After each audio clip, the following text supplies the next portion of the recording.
comic series. Yeah. Okay, the Image comic series. So it's in full swing. Amy, what are your impressions as someone that's familiar with both? I've read Preacher about a dozen times over the years, and I'm gonna bring in the discourse real brief.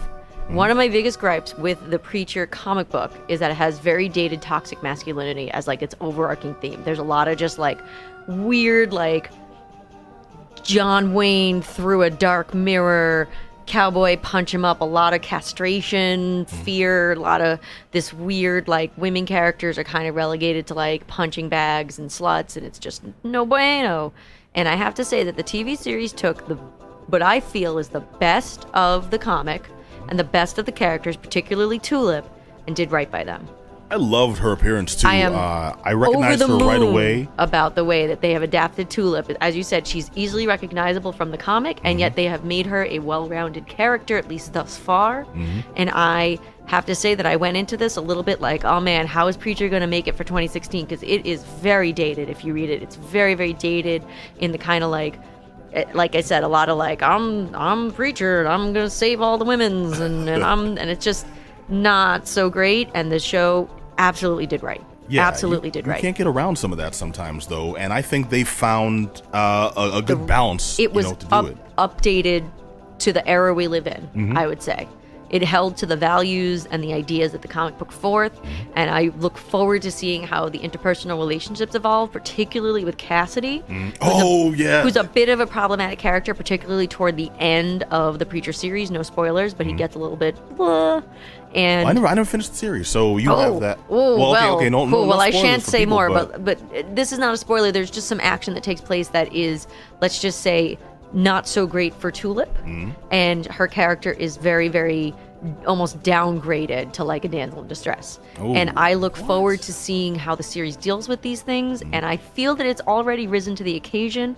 It was very, very great. I also feel that the setup for the main character was more modern. Okay. Was more can engaging. You give us an example?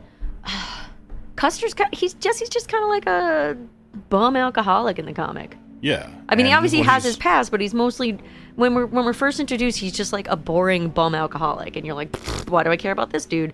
And he's more vulgar too, and he's more of a he seems like more of a like he didn't care as much about God. He's more willing to like he wants to jump into a fight. This one and the show. He wants to fight, and he wants to take the donations. I forget what it's called because I'm Jewish, but he wants to take that money and run. It's called the blood sacrifice. Oh yes, of course. Yeah.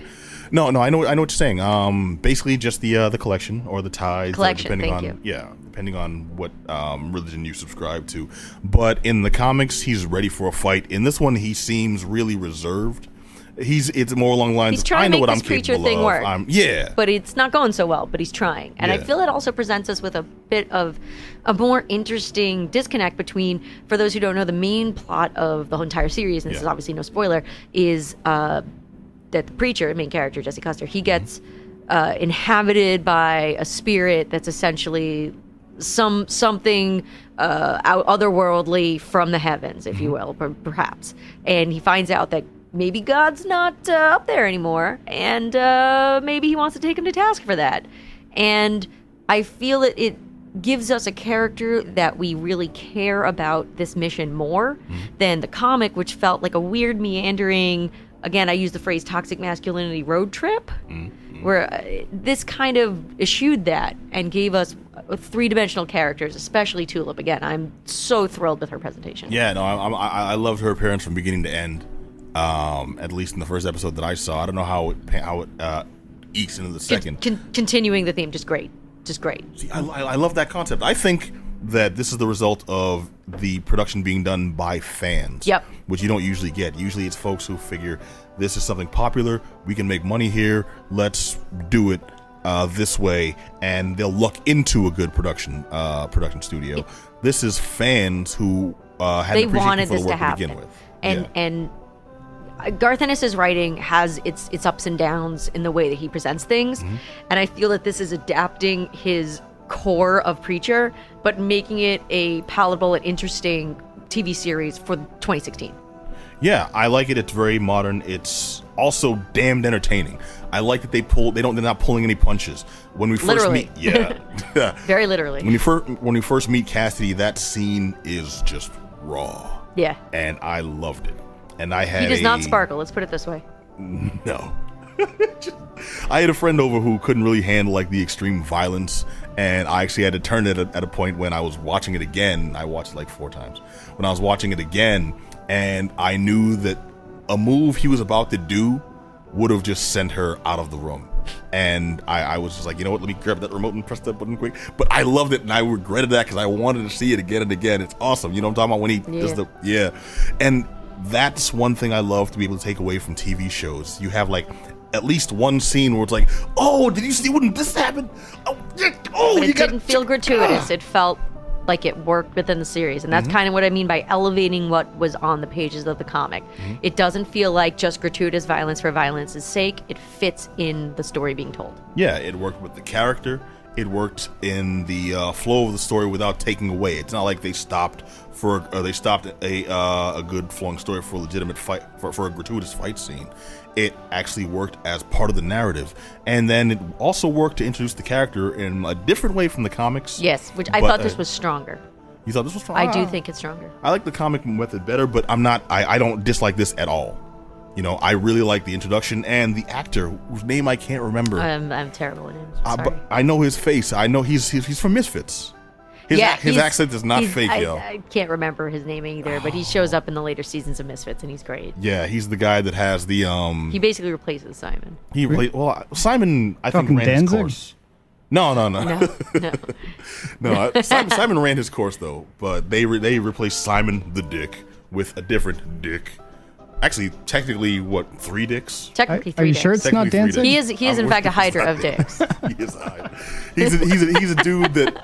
He's a dude that is split into 2 people, and then we find out later on in the show he's actually split into 3 people, and those 2 people were like victims of the third.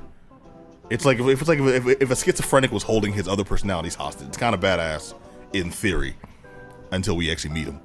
But that actor is Cassidy in Preacher, AMC's Preacher. He alone is like the main reason I would recommend anyone continue the series. The rest of them are icing on the cake. I'm recommending Preacher. Solid work from Joe Gilgan. Is that him? That's Cassidy. Yes. And he's I wouldn't say he's the greatest actor. He's just really good in the roles that he tends to take on. And this is a perfect role for him, I think. I'm excited. Oh, actually, since you got the list up there, can you give us the rundown of who plays Jesse Custer? Jesse Costa, Dominic Cooper. Dominic Cooper, thank you. That was killing me. Dominic Cooper is awesome. Oh, and dang it, who am I missing? Tulip, thank you. Ruth Negan. And she's real quick though. I also appreciated that she's not just like, here's the hot leggy blonde. Like, I really appreciate. Yeah, she's black. First of all, I know. Yeah, she's not black in the comics. Just saying. Just if anyone cares about those types of things. So they're not limiting themselves to like a gender, and this isn't. I was gonna say this isn't Tilda Swinton and so. I'm not gonna go there. We're not talking any of that stuff. We're saying, but you're not staying on track. Preacher, I like it. A+. I highly recommend anyone see it. If you're a fan of the comics, you will not be disappointed. If you're not a fan of the comics, this is a great new thing to take on. Jonny, I know you hate comics with a passion, but do you like good television? Yes. Okay, you may very well enjoy it. And this has no meaning to anyone that hasn't read the comic, but let's just say I'm really looking forward to Meat Wife.